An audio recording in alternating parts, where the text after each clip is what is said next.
صحابیات نے نا بڑا جم کے دین کا کام کیا، عقیدہ، پھر تبلیغ، پھر میدان جہاد۔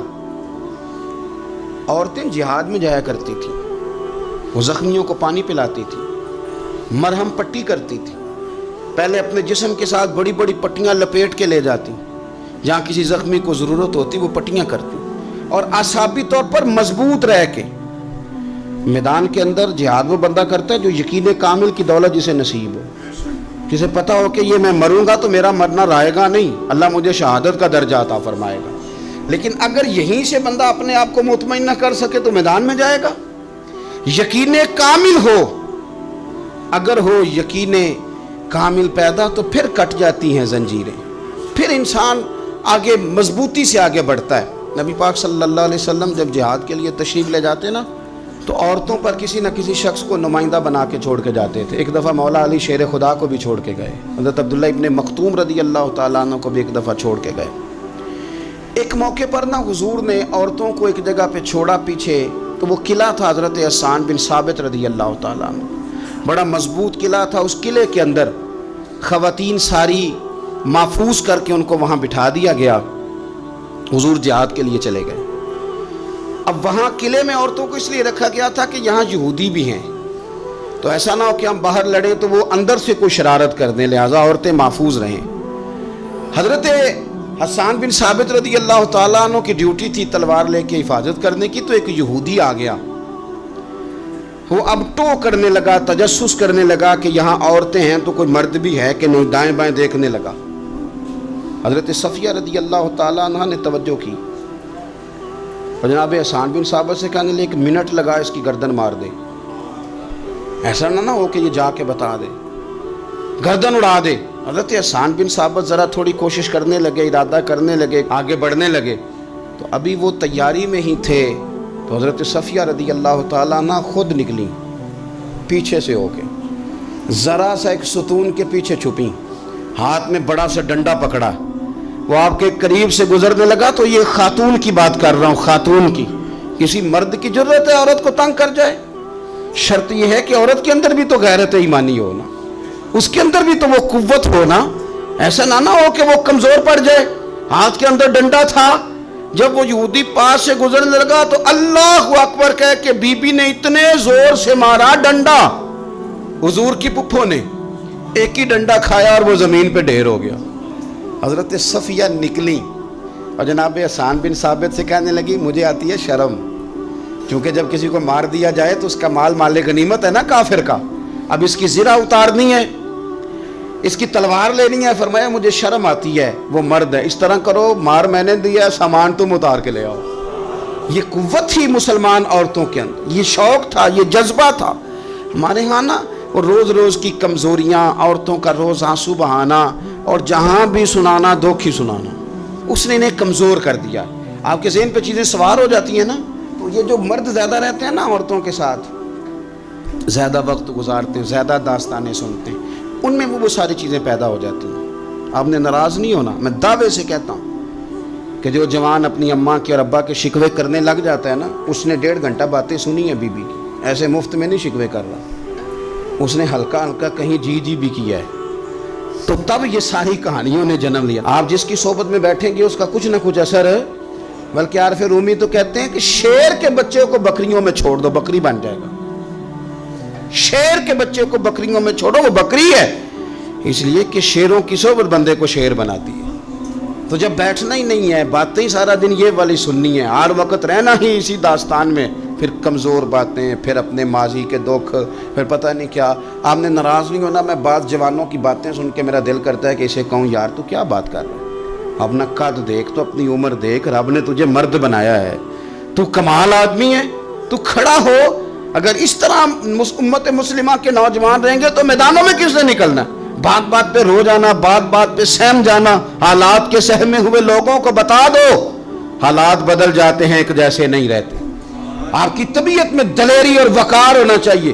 حضرت اسماء بنت ابی بکر صدیق، حضرت صدیق اکبر رضی اللہ تعالی عنہ کی وہ صاحبزادی ہیں جو حضرت عائشہ کی بڑی ہمشیرہ ہیں۔ رات کو غار ثور میں مرد جاتے ڈرتے ہیں، آج بھی ڈرتے ہیں، اور جناب اسماء نبی پاک کی روٹی لے کے جایا کرتی تھی۔ پھر اللہ نے ان کو بیٹا دیا حضرت عبداللہ بن زبیر، یہ حضور کی پھپھی کے نواسے ہیں، حضرت زبیر بن عوام عشرہ مبشرہ صحابی ہیں، ان کے بیٹے ہیں، اور یہ وہ خوش بخت جوان ہے جس کو گٹی نبی پاک نے اپنے لعاب دہن سے عطا فرمائی۔ یزیدی فوجوں کے خلاف امام حسین کے بعد جو آدمی باقاعدہ مرتب فوج کے ساتھ میدان میں آئے وہ حضرت عبداللہ ابن زبیر ہیں، مرتب کر کے اپنا لشکر لے کے نکلے۔ حضرت اسماء بوڑھی ہو گئی تھی، 90 سال عمر تھی، نظر نہیں آتا تھا۔ حضرت عبداللہ ابن زبیر جب لڑے یزیدی فوجوں کے خلاف تو کچھ ساتھی شہید ہو گئے، کچھ کے قدم پیچھے ہٹ گئے۔ حضرت عبداللہ ابن زبیر ماں کے پاس آئے اور ماں سے آ کے کہتے ہیں اماں میرے کچھ ساتھی کمزور پڑ گئے، کچھ شہید ہو گئے، اور یہ بڑے سخت لوگوں کی فوج سے ہمارا مقابلہ ہے، تو اس وقت تیرے ساتھ کوئی خدمت گزار نہیں، میں تیرا اکیلا سہارا ہوں، ماں تو بتا میں کیا کروں، آگے جاؤں کہ واپس مڑوں؟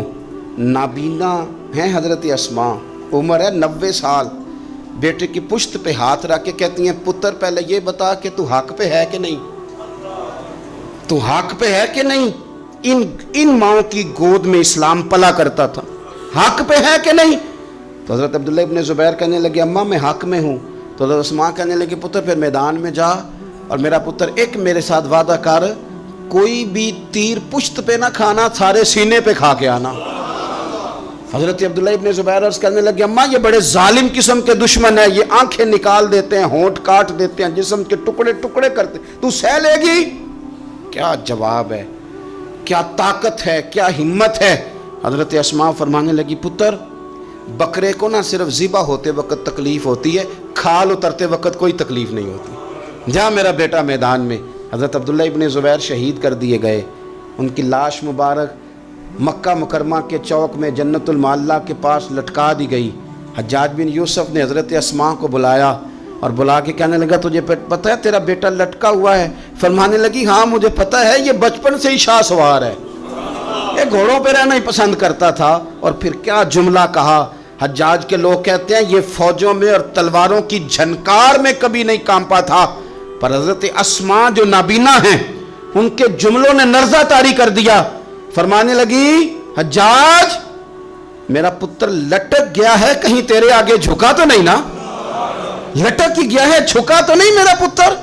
14 دن تک لٹکے رہے، لاش مبارک لٹکی رہی، لیکن حضور کا لعاب دہن تھا نا، لوگ کہتے ہیں قریب سے گزرتے تھے تو دور دور تک خوشبوئیں پھیلی ہوئی، دور دور تک۔ مائیں ایک صحابیہ ہے، نام ہے ام عمارہ، جنگ احد میں زخمیوں کو پانی پلاتی، اپنے 2 بیٹے اپنا شوہر لے کے احد میں آئیں، زخمیوں کو پانی پلاتی ہیں، مرہم پٹی کرتی ہیں۔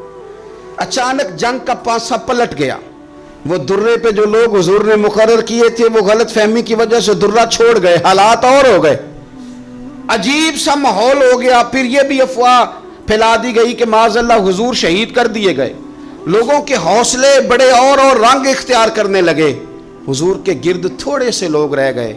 او میرے بھائیوں، او ملت کی بیٹیوں بہنوں، یہ ہے تمہارا انداز دین کی خدمت میں، یہ خواتین کا انداز ہوتا ہے۔ حضرت ام عمارہ پہلے زخمیوں کی مرہم پٹی کرتی تھی، اب سارا کچھ پھینک دیا، تلوار لی اور جا کے نا حضور کے گرد کھڑی ہو گئی، کہنے لگی آئے نا کون آتا ہے میرے کریم کے پاس، آ کے دکھائے نا کوئی، اسا کیتی ہے جان حوالے رب دے، ایسا عشق کمایا ہے اسی مرن تو اگے ہی مر گئے باہو، اسا تا مطلب نو پایا ہے، آ کے کھڑی ہو گئی۔ حضور فرماتے ہیں میں دائیں دیکھتا تھا تو ام عمارہ ہوتی تھی، میں بائیں دیکھتا تھا تو ام عمارہ ہوتی تھی، آگے دیکھتا تھا تو ام عمارہ، پیچھے ام عمارہ۔ حضور فرمانے لگے تو بہت سارے لوگوں سے سبقت لے گئی ہے، تو بڑے سارے لوگوں سے آگے نکل گئی ہے، ان کو زخم لگ رہے ہیں، تیر آ رہے ہیں، پر خاتون ہو کے ڈٹی ہوئی ہیں، رسول اللہ صلی اللہ علیہ وسلم کے سامنے کھڑی، حضور پر آنے والے تیر اپنے وجود پہ لیتی ہیں۔ او میرے عزیز، رسول پاک علیہ السلام نے فرمایا تجھے رب نے بڑا حوصلہ دیا ہے، اتنا گہرا زخم بازو میں آیا کہ غار بن گئی، غار۔ اللہ کے پیارے محبوب نے نظر کرم فرمائی، حضور نے فرمایا کچھ مانگ لے، کہنے لگی سونیا اگر میری خدمت قبول ہے تو دعا کر دیں اللہ قیامت کے دن بھی آپ سے دور نہ کرے۔ رب دور نہ کرے، حضور نے دعا کر دی، اے اللہ اس کو اور اس کے خاندان کو قیامت میں بھی میری رفاقت دینا۔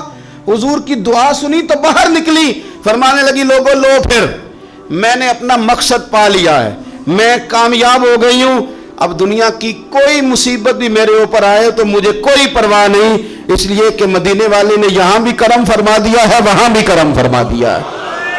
یہ طاقتیں تھیں ان خواتین کے۔